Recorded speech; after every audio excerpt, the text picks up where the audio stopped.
नमस्कार, जय भीम साथियों। अम्बेडकर नामा के 48वें एपिसोड में आप सबका स्वागत है। लाल की क्लास में स्वागत है।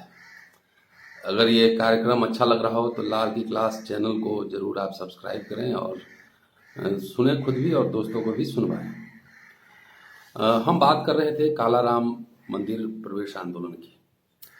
पिछले एपिसोड में हमने देखा कि कैसे डॉक्टर अम्बेडकर ने इस आंदोलन, इस सत्याग्रह के दौरान जो जिलाधिकारी का भेदभावपूर्ण रवैया था उसके खिलाफ उन्होंने गवर्नर को, बॉम्बे के गवर्नर को 2 शिकायत पत्र उन्होंने लिखा था और ये भी कहा था कि ये लड़ाई, ये संघर्ष हमारा जो सवर्ण हिंदू हैं उनके साथ है और किसी भी तरीके से हम इस संघर्ष को नहीं, सरकार के खिलाफ नहीं बनाना चाहते हैं।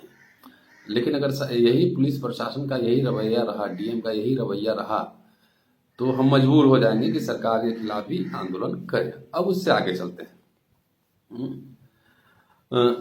जब यह आंदोलन चल रहा था तब एक और आंदोलन चल रहा था कि सरकार द्वारा मंदिर प्रवेश को एक कानूनी जामा पहनाया जाए। और इस मुद्दे की पृष्ठभूमि कुछ इस तरह से है कि भारत में जो मंदिर प्रवेश आंदोलन चल रहा था उसको गहरा धक्का पहुंचा जब अदालतों ने कहा कि अस्पृश्यों को मंदिर में प्रवेश करना अवैध है क्योंकि यह प्रचलित रीति रिवाजों के विरुद्ध है।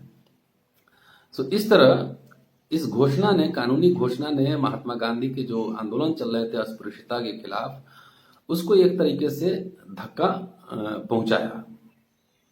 तो इस पृष्ठभूमि में इस बाधा को दूर करने और नया विधान तैयार करने के लिए, जो कि केंद्रीय और प्रांतीय विधान मंडलों द्वारा तैयार हो, इसके लिए एक विधेयक पेश किया जाना था। और उस विधेयकों में सबसे जो महत्वपूर्ण था वो था डॉक्टर सुब्बारायन का मंदिर प्रवेश विधेयक और रंगा अय्यर का अस्पृश्यता उन्मूलन विधेयक। ये 2 बहुत इंपॉर्टेंट विधेयक था। जो डॉक्टर सुब्बारायन का जो मंदिर प्रवेश जो विधेयक था, जो अदालती आदेश था, उसको ठीक करवाना, उसके आदेश को बदलवाना था तथा मद्रास जो टेम्पल ट्रस्ट था, धार्मिक विन्यास, उसके नियमों में संशोधन करवाना था। हालांकि इस विधेयक को कई हिंदू नेताओं, मसलन मदन मोहन मालवीय, कोंडा वेंकटप्पा, एस.टी. रामानुज अयंगर और श्रीनिवास अयंगर, इन लोगों का समर्थन प्राप्त था। लेकिन सुब्बारायन का जो मंदिर प्रवेश विधेयक था उसको मद्रास जो लेजिस्लेटिव काउंसिल है उसमें पेश करने की अनुमति नहीं मिली। और इसका कारण यह बतलाया गया कि इस बिल का जो व्यापक जो क्षेत्र है काफी व्यापक है, इसके इम्प्लीकेशंस बहुत ज्यादा हैं, इसलिए इसको प्रांतीय या किसी अन्य प्रांतीय विधानमंडल में भी नहीं पेश किया जा सकता। इसके बाद सुब्बारायन के विधेयक के आधार पर रंगा अय्यर ने दूसरा एक विधेयक तैयार किया जिसे वायसराय ने सशर्त मंजूरी दी। सशर्त मंजूरी दी केंद्रीय विधानमंडल में प्रवेश करने के लिए, जो सेंट्रल लेजिस्लेटिव असेंबली है उसमें लाने के लिए। तो शर्तें क्या थी? तो शर्त थी कि केंद्रीय विधानमंडल में प्रस्तुत करने पर सहमत कि भारत सरकार इसको स्वीकार करने के लिए वचनबद्ध नहीं है और इसको जो है समूचे हिंदू समुदाय को उनका अपना विचार इस पर रखने के लिए अवसर दिया जाएगा। ये 2 बातें, एक तो सरकार इसको मानने के लिए कटिबद्ध, वचनबद्ध नहीं होगी, और दूसरा कि इस पे हिंदू धर्म के जितने वर्ग हैं सबको विचार रखने के लिए कहा जाएगा। तो गांधी ने 1 फरवरी 1933 को वायसराय को पत्र लिखा और रिक्वेस्ट किया कि 25 सितंबर 1932 को पूना पैक्ट हुआ है और पूना पैक्ट के तहत ये मंदिर प्रवेश का मुद्दा है, ये पूना संधि का पार्ट है। इसलिए भारत सरकार को इसका समर्थन करना चाहिए, इसको वचनबद्ध होना चाहिए। कि पूना पैक्ट हो चुका था 25 सितंबर को, तो उसमें यह था कि हिंदू धर्म में भेदभाव नहीं किया जाएगा, उसका पार्ट था। इसलिए गांधी ने वायसराय को चिट्ठी लिखा। अब गांधी का मानना था कि रंगा अय्यर का जो बिल है, विधेयक है, उसका समर्थन करना चाहिए। इसलिए उन्होंने केंद्रीय विधानमंडल के जितने भी हिंदू सदस्य थे उन सबको इस बाबत अपील की। और सबसे पहले उन्होंने सी राजगोपालाचारी का उपयोग किया, क्योंकि उनके अनुसार वो एक बेहतर प्रचारक थे। उसके बाद जीडी बिरला और देवदास गांधी, उनके बेटे, को विधेयकों के लिए समर्थन के प्रचार हेतु नियुक्त किया गया, कैंपेन करने के लिए कैसे इसके पक्ष में सपोर्ट लाया जाए। उस समय तक विधेयक जो है सेलेक्ट कमेटी के पास तक पहुंच चुका था, चयन समिति के पास तक पहुंच चुका था। इसी बीच सरकार ने विधानमंडल भंग कर दिया और नए चुनाव की घोषणा कर दी। विधानमंडल को भंग कर दिया, नए चुनाव के आदेश दिए। तो अब यह हुआ कि जितने उम्मीदवार थे अपने निर्वाचक मंडलों का सामना करने के लिए, इस विचार से उन्होंने स्टैंड बदल लिया कि जनता उनको वोट नहीं देगी। ऐसा मुद्दा था कि अगर वो मंदिर प्रवेश के आंदोलन के मुद्दे को लेकर चुनाव में जाते तो जनता उनको वोट नहीं देगी, ये भय उनमें समा गया। इसलिए उन्होंने अपना मत बदल दिया। विधेयक जिन्होंने बनाया था, पेश किया था, रंगा अय्यर को गहरा इससे धक्का लगा और उन्होंने सी राजगोपालाचारी को बहुत डांटा और कहा कि तुम क्रैब की तरह जो है ना पाला बदल लिए हो, अपने बात से फिर गए हो, करकट की तरह फिर गए हो।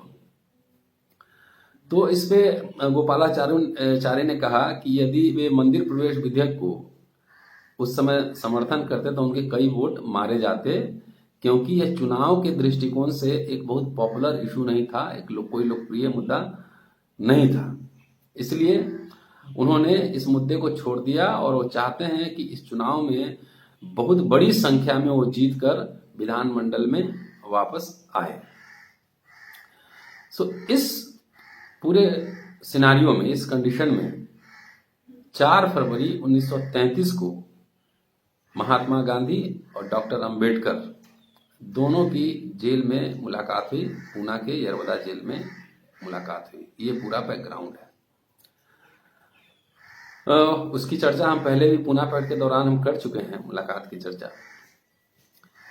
इस मुलाकात के बाद डॉक्टर अम्बेडकर ने एक लंबा 5 पन्नों का एक वक्तव्य जारी किया 14 फरवरी 1933 को। और वो जो वक्तव्य है वो मैं आपके सामने पूरा रखना चाहता हूं, क्योंकि इससे मंदिर, हिंदू धर्म के साथ अंबेडकर और दलितों के क्या रिश्ते हों, इस दृष्टिकोण से ये जानना ये जरूरी है। और आज भी ये मुद्दा उतना ही प्रासंगिक है जितना उस समय था। इसलिए ये बात आपके सामने पूरा टोटलिटी में रखना चाहता हूं। उन्होंने कहा, ये 5 पन्नों का पूरा ये रिप्लाई है, वक्तव्य है। उन्होंने कहा, लिखा उस रिप्लाई में कि मिस्टर गांधी ने मुझे मंदिर प्रवेश आंदोलन को अपना समर्थन देने के लिए कहा है। मैंने ऐसा करने से मना कर दिया और इस विषय पर एक प्रेस वक्तव्य जारी किया। चूंकि इससे पाठकों को इस प्रश्न पे मेरे रवैये को समझने में मदद मिलेगी, इसलिए ये मैं वक्तव्य जारी कर रहा हूं। यह वक्तव्य इस प्रकार है। लिखते हैं कि यद्यपि मंदिर प्रवेश से संबंधित विवाद सनातनियों तथा महात्मा गांधी तक सीमित है, लेकिन दलित वर्गों की निसंदेह इसमें महत्वपूर्ण भूमिका है, क्योंकि जब तक यह मुद्दा, यह समझौता अपने अंतिम निर्णय के लिए जब सामने आएगा, तब उनकी स्थिति इस मुद्दे को किसी भी तरफ ले जा सकती है। इसलिए दलित वर्ग का क्या स्टैंड है ये बहुत महत्वपूर्ण हो जाता है। तो इसलिए यह जरूरी है कि उनका दृष्टिकोण, दलितों का दृष्टिकोण परिभाषित किया जाए और उसको व्यक्त किया जाए, जिससे बाद में किसी तरह की एम्बिग्यूटी, किसी तरह का कंफ्यूजन इस मुद्दे में नहीं रहे। आगे लिखते हैं कि जो मंदिर विधेयक श्री रंगा ने तैयार किया है उसको दलित वर्ग अपना समर्थन नहीं दे सकता, क्योंकि इस विधेयक का मूल तत्व यह है कि यदि किसी मंदिर विशेष के आसपास के नगरपालिका और स्थानीय बोर्ड के मतदाता जनमत संग्रह के आधार पर यह तय करते हैं कि दलितों को मंदिर में प्रवेश की अनुमति होनी चाहिए, तब उस मंदिर के ट्रस्टी, प्रबंधक इस नियम को लागू करेंगे। मतलब जनमत संग्रह द्वारा मंदिर में प्रवेश, अगर जनता बोल दे कि नहीं तो नहीं। तो पहला रंगा जो विधेयक था उसका ये कंडीशन है, इसको एक्सप्लेन कर रहे हैं डॉक्टर अम्बेडकर। यह सिद्धांत बहुमत का साधारण सिद्धांत है और इस विधेयक में कुछ भी महत्वपूर्ण या क्रांतिकारी नहीं है। और यदि सनातनी बुद्धिमान होते, समझदार होते, तो इस विधेयक को तुरंत स्वीकार कर लेते, बगैर आपत्ति के स्वीकार कर लेते। आगे लिखते हैं डॉक्टर अंबेडकर कि दलित वर्ग इस विधेयक को 2 कारणों से अपना समर्थन नहीं दे सकते। एक कारण तो यह है कि इस विधेयक से वह दिन कभी नहीं आएगा कि जिससे कि दलितों को मंदिर में जाने के प्रवेश की अनुमति मिलेगी। यह सत्य है कि विधेयक के तहत अल्पसंख्यकों को उन ट्रस्टी या प्रबंधक के विरुद्ध इंजंक्शन प्राप्त करने का अधिकार नहीं होगा, जो बहुमत के निर्णय के आधार पर दलित वर्गों के लिए मंदिर को खोलेगा। लेकिन विधेयक की इस धारा से संतुष्ट होने और लेखक को बधाई, मतलब रंगा को बधाई देने से पहले सर्वप्रथम इस बात का आश्वासन मिलना चाहिए कि जब इस मामले में मतदान होगा तब बहुमत दलितों को मंदिर में प्रवेश करने की अनुमति देगा। उस समय मतदान के बहुत क्राइटेरिया थे, कई आधार थे, संपत्ति का अधिकार था, ये सब तमाम। तो सब लोग यूनिवर्सल फ्रेंचाइज अभी नहीं लागू हुआ था। तो बोलते हैं कि कैसे आश्वस्त हो कि जब मतदान होगा तो बहुमत जो है दलितों के मंदिर के प्रवेश करने के पक्ष में होगा। यदि किसी को कोई भ्रम न हो तो यह बात हर कोई स्वीकार करेगा कि मंदिर प्रवेश में के मुद्दे पर बहुमत मिलने की उम्मीद बहुत ही कम है, नहीं तो बहुत ही कम है। और यह बात का पता शंकराचार्य और रंगा के बीच जो पत्र व्यवहार हुआ था उसके द्वारा होता है। वो उस पत्र व्यवहार से ये बात झलक कर आती है कि जिसमें रंगा ने स्वीकार किया था कि आज बहुमत निश्चित रूप से मंदिर प्रवेश के विरुद्ध है। तो अंबेडकर वॉज वेरी क्लियर। फिर आगे लिखते हैं कि ऐसी कौन सी स्थिति पैदा हो जाएगी जिससे कि कोई उम्मीद कर सके कि बहुमत मंदिर प्रवेश के पक्ष में रहेगा। मेरी समझ में कोई नहीं, कि इसमें कोई संदेह नहीं कि मुझे गुरुवायूर मंदिर के संबंध में हुए मत संग्रह का परिणाम याद रखना चाहिए। लेकिन मैं ऐसे बहुमत संग्रह को सामान्य परिणाम के रूप में स्वीकार नहीं कर सकता। आगे लिखते हैं कि दूसरे, यह विधेयक मंदिरों में अस्पृश्यता को कोई पाप नहीं समझता। अस्पृश्यता के प्रचलन को कोई पापपूर्ण रिवाज है ना नहीं समझता। यह अस्पृश्यता को सिर्फ एक सामाजिक बुराई मानता है, जो अन्य सामाजिक बुराइयों की तरह एक सामाजिक बुराई है।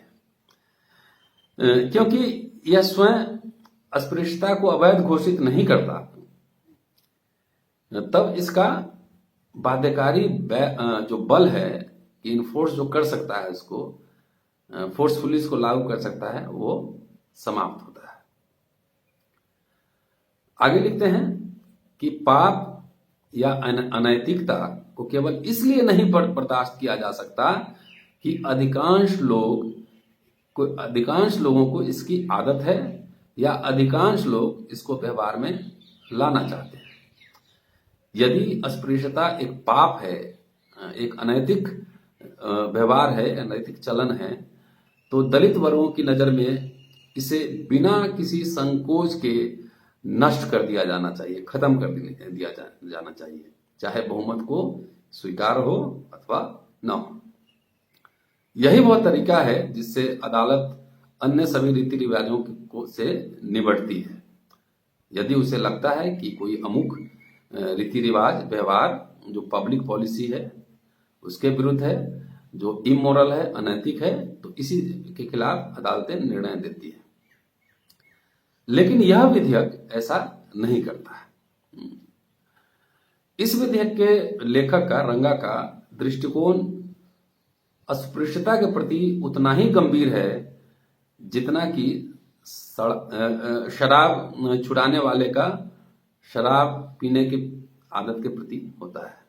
वास्तव में इन दोनों के बीच समानता से वह इतना प्रभावित है कि उसने वो तरीका भी वही अपनाया है जिसकी वकालत मद्यपान शराब छुड़ाने वाला व्यक्ति शराबी के लिए करता है।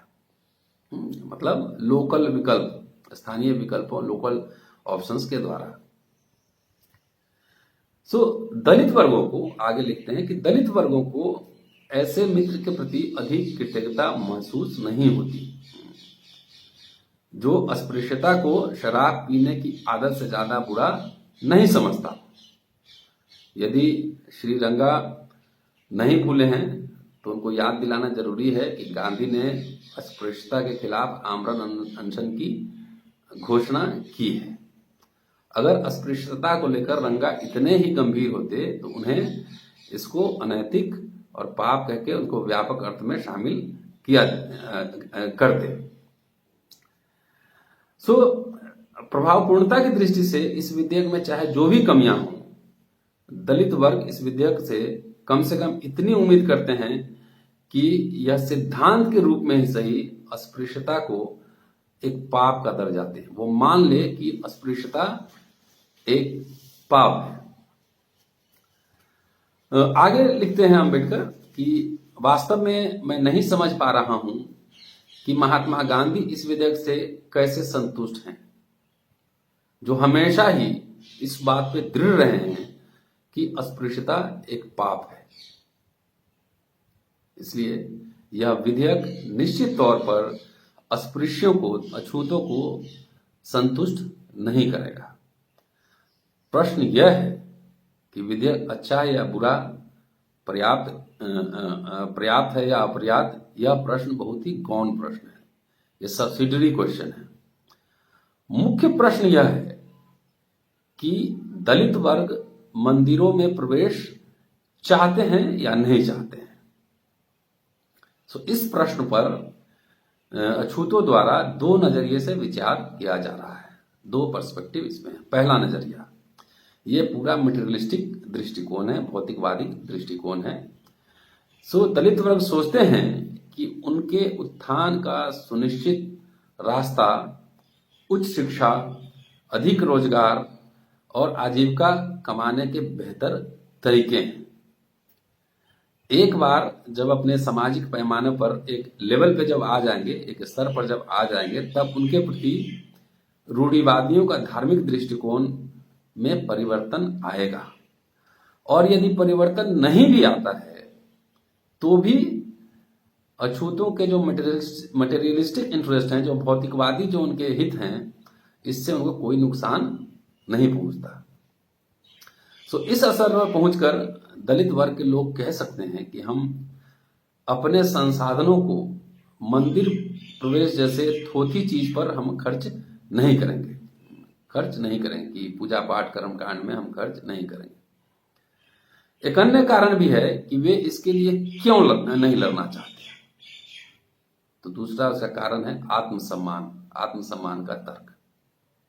और यहाँ डॉक्टर अम्बेडकर एक बेहतरीन एग्जाम्पल देते हैं। वो कहते हैं कि भारत में यूरोपियंस द्वारा जो रेस्टोरेंट और जो होटल्स चलाए जा रहे थे, जो रेस्ट हाउस चलाए जा रहे थे, उसके दरवाजे पर लिखा होता था कि कुत्तों और भारतीयों का अंदर आना मना है। तो आज हिंदुओं के मंदिरों के बोर्ड पर वैसे ही लिखे हुए हैं। अंतर सिर्फ इतना है कि हिंदू मंदिरों के बोर्ड पर लिखा होता है कि सभी हिंदू कुत्तों सहित सभी जानवर आ सकते हैं, लेकिन सिर्फ अछूत नहीं आ सकते हैं। तो दोनों स्थिति दोनों ही मामलों में एक ही तरह का है, दोनों एक ही तरह का है। लेकिन कभी हिंदुओं ने वैसे यूरोपियंस के होटल्स में या रेस्ट हाउस में जाने के लिए पाने के लिए कोई विनती नहीं की, कोई आंदोलन नहीं चलाया, जो क्योंकि यह लिखा जाना यूरोपियंस के अहंकार को दर्शाता था। तो इसके खिलाफ हिंदुओं ने कोई आंदोलन नहीं चलाया।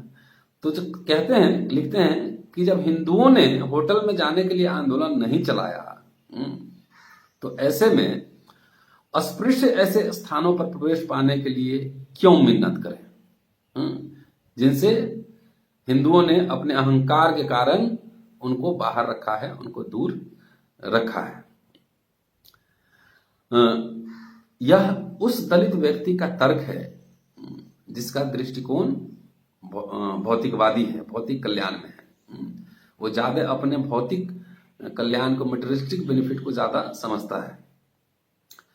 वह हिंदुओं से यह कहने के लिए तैयार है कि मंदिर खोलने या नहीं खोलने हैं, यह तुम्हारे लिए विचार का प्रश्न है, मेरे लिए संघर्ष करने का नहीं, मुझसे इससे कोई फर्क नहीं पड़ता। और यदि लगता है कि इस तरह का बर्ताव करना सभ्य समाज में ठीक नहीं है, तो आप मंदिर खोल दीजिए और जेंटलमैन बन जाइए, भद्रजन बन जाइए। यदि आपको लगता है कि भद्रजन जेंटलमैन बनने की बजाय हिंदू बनना ही ज्यादा बेहतर है, हिंदू ही बने रहना चाहते हैं, तो मंदिर के दरवाजे बंद करो और भाड़ में जाओ, क्योंकि मुझे मंदिर में आने की कोई परवाह नहीं है। ये जो पर्सपेक्टिव दे रहे हैं, जो इमर्जेंट एजुकेटेड जो दलित वर्ग उभर रहा था, वो पर्सपेक्टिव डॉक्टर अंबेडकर यहाँ दे रहे हैं कि उनको इन सब आलतू फालतू की चीज में कोई दिलचस्पी नहीं। मंदिर पूजा करो नहीं करो, वो पढ़ने लिखने, मटेरियल अपने जीवन को बेहतर बनाने में उनकी दिलचस्पी है। आगे लिखते हैं कि मुझे यह तर्क इसी रूप में रखना जरूरी लगा, क्योंकि मैं बहुत सारे लोगों के दिमाग में जो भ्रम बैठा हुआ है, पंडित मदन मोहन मालवीय के दिमाग में जो भ्रम बैठा है, उसको मिटाना चाहता हूं कि दलित वर्ग की दिलचस्पी जो है आपसे कोई संरक्षण पाने में नहीं है।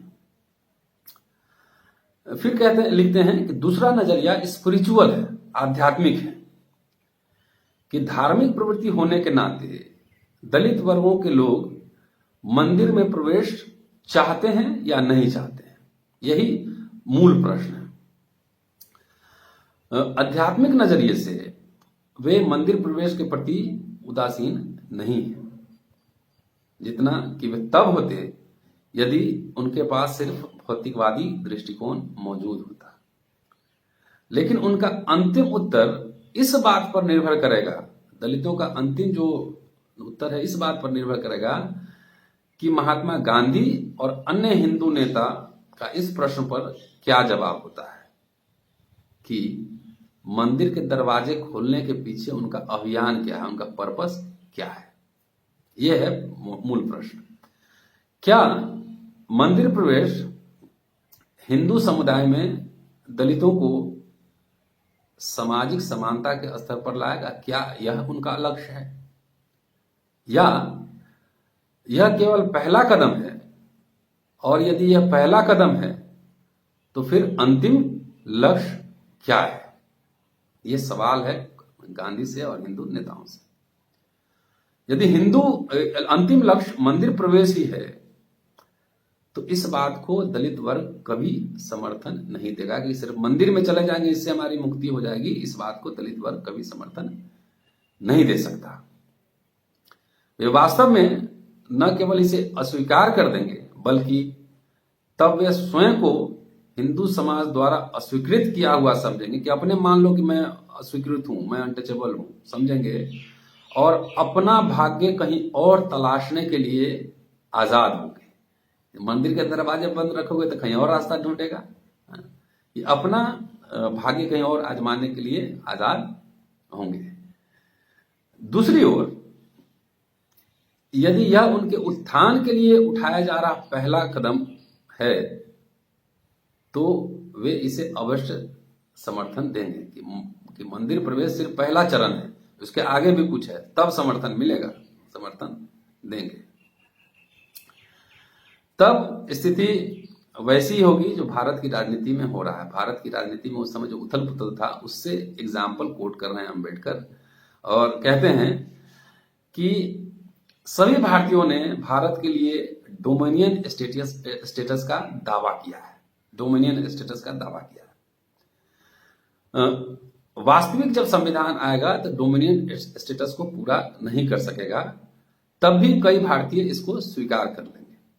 बोले क्यों?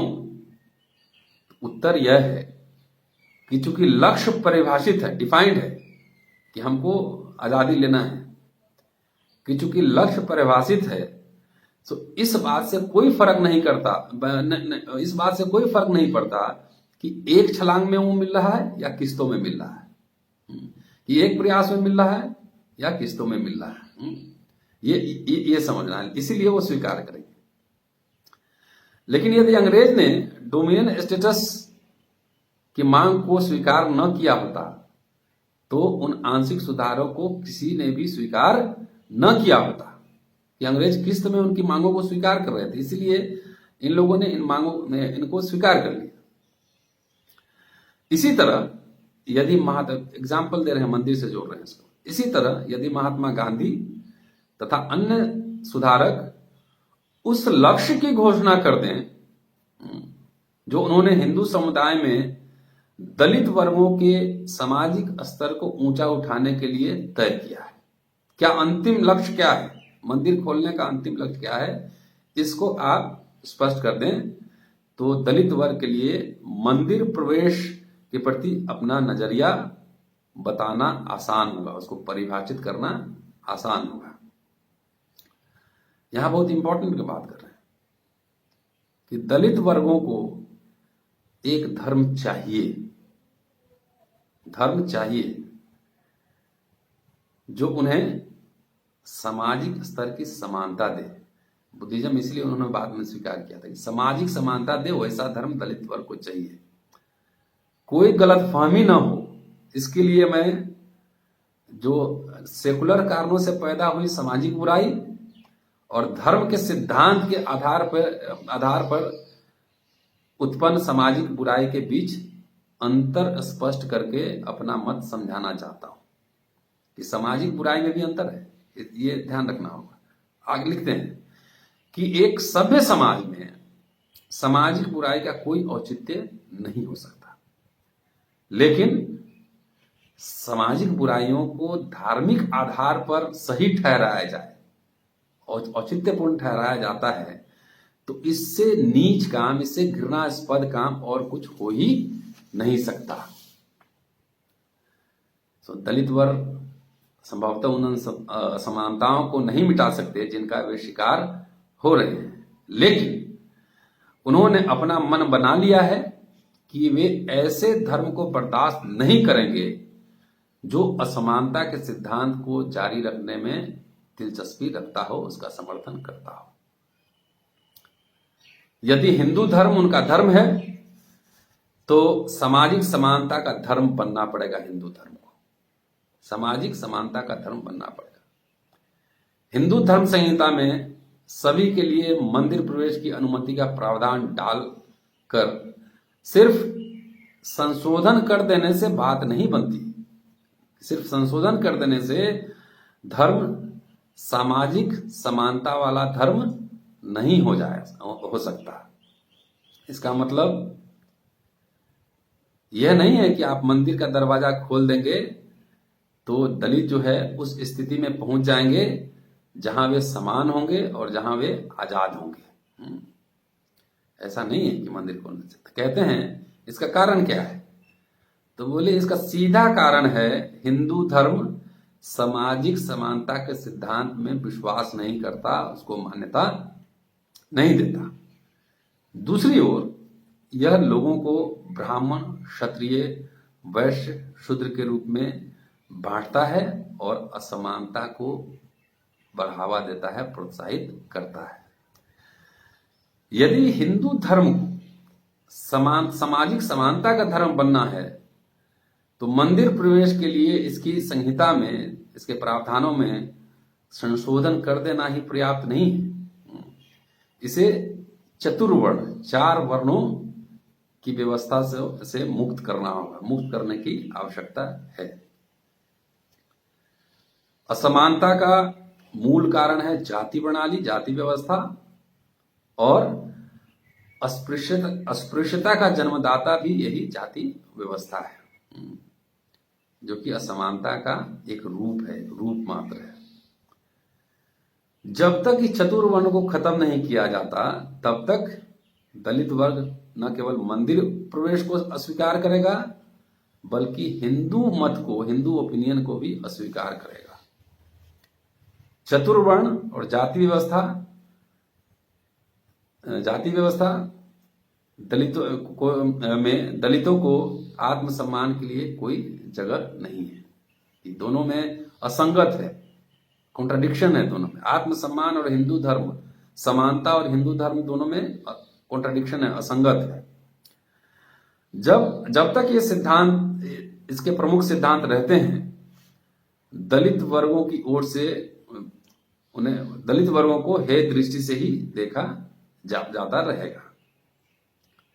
दलित वर्ग केवल तभी अपने को हिंदू कह सकते हैं जब चतुर्वर्ण और जाति प्रणाली का सिद्धांत छोड़ दिया जाए और हिंदू शास्त्रों से इसे मिटा दिया जाए। क्या महात्मा और अन्य सुधारक इसे अपने लक्ष्य के रूप में स्वीकार करेंगे, शामिल करेंगे? क्या वे इसे प्राप्त करने की दिशा में काम करने का साहस रखते हैं?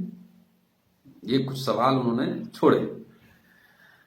अपना अंतिम नजरिया तय करने से पहले मुझे इस मुद्दे पर उनकी घोषणा का इंतजार है, उनकी राय का इंतजार है। लेकिन चाहे महात्मा गांधी और अन्य हिंदू इसके लिए तैयार हों या न हों, और न ही उन्हें मंदिर प्रवेश स्वीकार करने के लिए सहमत हों, कि मंदिर प्रवेश स्वीकार कर लेने से दलित की समझौता, दलितों की जो समस्या है वो खत्म नहीं हो सकती, और इसलिए इस पे गांधी और हिंदू नेताओं को अपना मत प्रकट करना होगा। फिर अंतिम चरण में है, अंतिम में लिखते हैं कि मेरे द्वारा रखी गई स्थिति पर जो हमने तर्क दिए हैं उस पर महात्मा गांधी और अन्य हिंदू सुधारक एक तर्क दे सकते हैं। वो तर्क दे सकते हैं कि इस समय मंदिर प्रवेश तो हो जाए, लेकिन बाद में चतुर्वर्ण और जाति व्यवस्था मिटाने के लिए आप आंदोलन कर सकते हैं। उसकी मनाही उसमें नहीं है कि जब भविष्य में आप आंदोलन कर सकते हैं।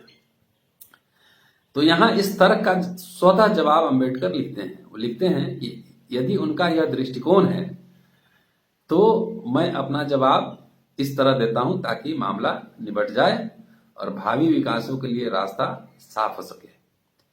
मेरा जवाब यह है कि चतुर्वर्ण और जाति प्रणाली मिटाने के लिए संघर्ष करने का मेरा अधिकार खत्म नहीं होगा यदि मैं मंदिर प्रवेश के मुद्दे को स्वीकार कर लूं।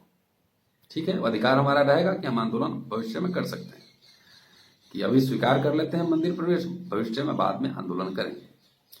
लेकिन सवाल यह है कि जब यह प्रश्न रखा जाएगा तब गांधी किस तरफ होंगे?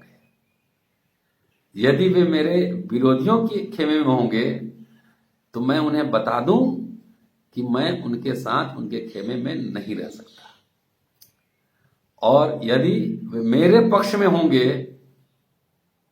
तो उन्हें अभी ही मेरे पक्ष में हो जाना चाहिए। ये डॉक्टर अंबेडकर का रिप्लाई था।